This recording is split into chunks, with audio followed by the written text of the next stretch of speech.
Hey, Dronebot! I see we still only have the same viewer calling in. We are trying to find that exoplanet you were talking about.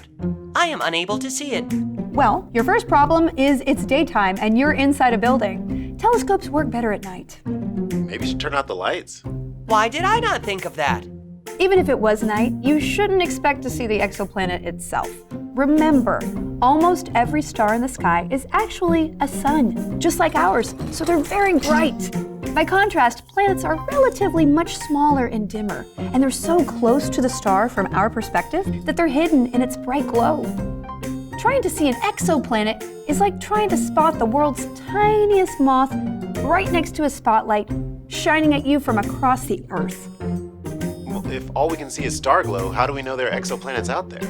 That's a great question, and it's one I'm about to answer right now. Hi, I'm Felicia Day. I am aware of this. When a telescope captures an image of the night sky, some of those stars are so distant, they are just a few pixels of light. It's impossible to see most of the planets because of the glare from their stars. So, how do we discover and characterize so many exoplanets? Is she talking to us? I am uncertain. The answer is that we watch an area of the sky over time, for days, months, or even years.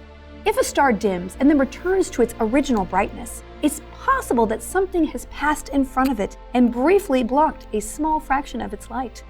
If this happens again and again, it may be an orbiting planet. In fact, it may be multiple planets. The telescope data could look like a random collection of light dips, but planets tend to orbit in repeating patterns. So if a star is observed long enough, astronomers can isolate the pattern of dips that comes from each individual planet. Once the planets are discovered, their orbit times can reveal where they lie within the system. A planet that completes its orbit quickly must be close to the central star. One that takes longer must be further away. We know this thanks to astronomers like Kepler, who provided a bit of math to determine the actual distance for each planet from its star. And you believe this Kepler human's math was accurate? His laws have been verified by observing the planets in our own solar system. So yeah, the scientific method gives us pretty high confidence in applying them to other planetary systems.